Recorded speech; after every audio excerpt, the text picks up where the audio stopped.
जमीयत उलेमाए हिंद के अध्यक्ष मौलाना अरशद मदनी ने मॉब लिंचिंग की घटनाओं को रोकने के लिए सख्त कानून बनाने की मांग की है और विपक्ष से सरकार पर दबाव बनाने की भी उन्होंने अपील की है। रिपोर्ट देखिए। जमीयत उलेमाए हिंद के प्रमुख मौलाना अरशद मदनी ने छत्तीसगढ़ और अलीगढ़ में हुई मॉब लिंचिंग की घटनाओं पर दुख जताते हुए इसके खिलाफ सख्त कानून बनाने की मांग की है। शनिवार को जारी बयान में मौलाना अरशद मदनी ने कहा कि लोकसभा चुनाव में देश के ज्यादातर लोगों ने सांप्रदायिकता और नफरत की राजनीति को खारिज कर दिया है, लेकिन इसके बावजूद सालों से जो जहर फिरकापरस्त ताकतों ने लोगों के जहन में भरा है वो खत्म नहीं हुआ है।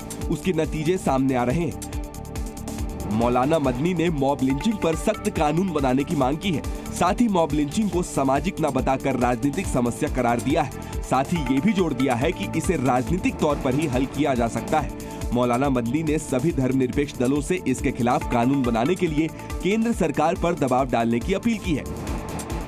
मौलाना मदनी ने कहा कि सुप्रीम कोर्ट के कड़े निर्देश के बावजूद इस तरह की दुखद घटनाओं का सिलसिला रुका नहीं है। अब भी इस तरह की अमानवीय घटनाओं के होने से साफ है कि जो लोग ऐसा कर रहे हैं उन्हें कानून का कोई डर नहीं है। और अगली खबर पश्चिम बंगाल से, जहां पर आतंकियों का एक ऐसा मॉड्यूल है जिसका भंडाफोड़ किया गया, जिसके तार अब पड़ोसी देश से जुड़े हुए हैं। लेकिन ये पड़ोसी देश पाकिस्तान नहीं है। कौन सा पड़ोसी देश है, देखिए इस रिपोर्ट में। पश्चिम बंगाल में घुसपैठ और आतंकी साजिश का लगातार भंडाफोड़ हो रहा है। इसी कड़ी में बंगाल एसटीएफ ने शनिवार को एक आतंकी मॉड्यूल का पता लगाया है। पश्चिम बंगाल की स्पेशल टास्क फोर्स ने एक नए आतंकी मॉड्यूल का भंडाफोड़ किया है। जांच में पता चला है कि मॉड्यूल का नाम शहादत है। एसटीएफ ने इस संगठन से जुड़े एक शख्स मोहम्मद हबीबुल्लाह को गिरफ्तार किया है। वर्तमान में उसके घर से एसटीएफ ने गिरफ्तार किया। ये मॉड्यूल अंसार अल इस्लाम के लोगों से जुड़ा हुआ है। अंसार अल इस्लाम बांग्लादेश का प्रतिबंधित संगठन है। अंसार अल इस्लाम का कनेक्शन अल कायदा से भी है। आसनसोल दुर्गापुर पुलिस आयुक्तालय के तहत कांगसा में आईपीसी और यूएपीए की धाराओं के तहत मामला दर्ज किया गया है। अब पुलिस आरोपी आमिर से पूछताछ कर उसके दूसरे साथियों के बारे में भी पता लगाने की कोशिश कर रही है। माना जा रहा है कि संगठन का मकसद भारत बांग्लादेश के रिश्तों में दरार लाना है। और आइए आगे बढ़ते हुए बात कर लेते हैं मध्य प्रदेश के धार की, जहां पर भोजशाला का सर्वे 93वें दिन से जारी है। वहीं शनिवार को एक हिंदू नेता ने यहां से सनातन धर्म से जुड़ी मूर्तियां मिलने का भी बड़ा दावा कर दिया है। मध्य प्रदेश के धार में भोजशाला का सर्वे शुरू हुए 90 दिन से भी ज्यादा का समय हो चुका है। इस सर्वे के 93वें दिन हिंदू नेता ने एक बड़ा दावा किया है। भोजशाला मुक्ति यज्ञ के संयोजक गोपाल शर्मा का कहना है कि सर्वे के दौरान पत्थर से बनी वासुकी नाग की मूर्ति मिली है। उसी स्थान पर यह मूर्ति मिली है जहां 3 दिन पहले श्री कृष्ण की मूर्ति मिली थी। परिसर के उत्तर पूर्वी हिस्से में उसी स्थान पर महादेव की मूर्ति और कलश समेत सनातन धर्म से जुड़े कुल 9 अवशेष मिले हैं।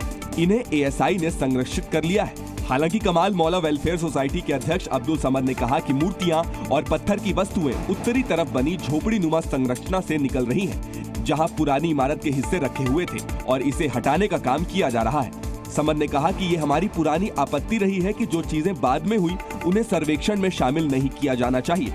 7 अप्रैल 2003 को एएसआई की ओर से व्यवस्था के तहत हिंदू मंगलवार को भोजशाला परिसर में पूजा करते हैं और मुसलमान शुक्रवार को परिसर में नमाज अदा करते हैं। वहीं उत्तर प्रदेश में हूटर के खिलाफ प्रशासन की मुहिम लगातार जारी है और सभी जिलों में ये चल रही है। हालांकि कुछ इलाकों में लोग समझदारी दिखा रहे हैं तो कुछ जिलों में लोग अधिकारियों को जानने का दावा कर रहे हैं।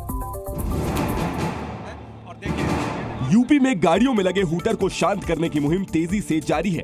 एक एक गाड़ी की जांच बेहद गंभीरता से हो रही है। उत्तर प्रदेश के मुख्यमंत्री योगी आदित्यनाथ के हूटर और लाल नीली बत्ती पर आए आदेश के बाद ये कार्रवाई जारी है। उत्तर प्रदेश के हापुड़ जिले से आई इन तस्वीरों को जरा गौर से देख लीजिए। इन तस्वीरों में आपको हापुड़ पुलिस लिखा हुआ दिख रहा होगा।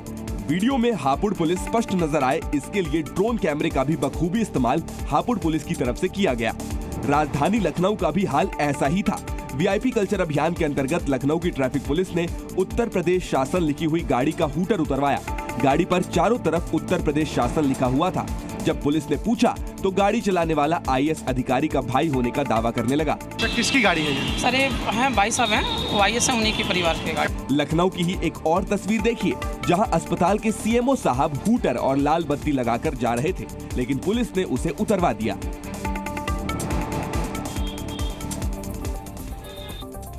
आइए खबरों में आगे बढ़ते हैं। जेल में बंद दिल्ली के मुख्यमंत्री केजरीवाल के वजन को लेकर सियासी बहस एक बार फिर से छिड़ गई है। वहीं आम आदमी पार्टी का बड़ा आरोप है कि केजरीवाल का 8 किलो वजन और कम हो गया है। दिल्ली के सीएम केजरीवाल की सेहत एक बार फिर आम आदमी पार्टी के लिए हमले का नया हथियार बन गया है। आम आदमी पार्टी का आरोप है कि सीएम केजरीवाल की सेहत फिर से खराब हो रही है। आम आदमी पार्टी का दावा है कि जेल में सीएम केजरीवाल का वजन 8 किलो और घट गया। 21 मार्च को गिरफ्तारी के दौरान सीएम का वजन 70 किलो था। 2 जून को वजन घटकर 63.5 किलो हुआ। शनिवार 22 जून को वजन और घटकर 62 किलो हो गया। यही नहीं, पार्टी का कहना है कि एम्स के मेडिकल बोर्ड ने सीएम केजरीवाल को उनकी डाइट में पराठा और पूरी भी शामिल करने को कहा है। आपको बता दें कि एम्स ने अभी तक केवल खून से संबंधित कुछ टेस्ट ही करवाए हैं। हार्ट और कैंसर से संबंधित टेस्ट अब तक नहीं हुए। बीते 18 अप्रैल को भी केजरीवाल की सेहत को लेकर विवाद हुआ था। तब ईडी ने राउज एवेन्यू कोर्ट में कहा था कि केजरीवाल खराब सेहत का बहाना देकर जमानत लेना चाहते हैं। एजेंसी ने दावा किया था कि दिल्ली के सीएम तिहाड़ जेल में जानबूझकर मीठा खा रहे हैं ताकि इससे उनका शुगर लेवल बढ़ जाए और उन्हें मेडिकल के आधार पर जमानत मिल जाए। और देखिए, देश की राजनीति में आपने नेताओं और पार्टियों के बीच एक दूसरे की जांच कराने के किस्से तो बहुत सारे सुने होंगे, लेकिन आज की राजनीति में एक ऐसे नेता भी हैं जो खुद की सीबीआई जांच की मांग कर रहे हैं। ये बीजेपी के नेता संजीव बालियान हैं। मुजफ्फरनगर के सांसद भी रह चुके हैं। हालांकि इस बार ये चुनाव हार गए, लेकिन इस हार के बाद इनके और बीजेपी के पूर्व विधायक संगीत सोम के बीच आरोपों की जंग शुरू हो गई है। ये जंग इस मोड़ पर पहुंच गई कि संजीव बालियान अपने ऊपर लग रहे आरोपों की जांच कराना चाहते हैं, वो भी सीबीआई से। संजीव बालियान ने गृह मंत्री अमित शाह को एक चिट्ठी लिखी है।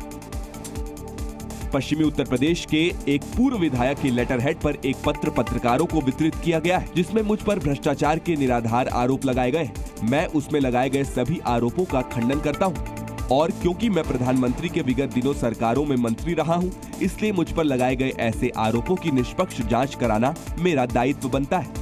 मैं आपसे अनुरोध करता हूं कि उन सभी आरोपों की सीबीआई से या फिर किसी दूसरी उच्च स्तरीय संस्था से जांच कराई जाए, ताकि मुझ पर लगाए गए उन सभी आरोपों की सच्चाई देश के समक्ष आ सके और इसके पीछे के षड्यंत्रकारियों का चेहरा भी बेनकाब हो सके। महंत राजूदास और अयोध्या के डीएम के बीच हुआ विवाद लगातार तूल पकड़ रहा है। वहीं शनिवार को सूबे के मुखिया योगी आदित्यनाथ के साथ महंत राजूदास ने मुलाकात की।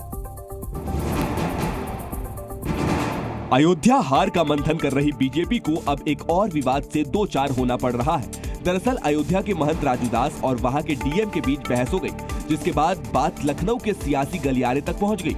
सीएम योगी आदित्यनाथ ने महंत राजूदास को लखनऊ बुलाया। सीएम आवास पर दोनों के बीच बैठक हुई।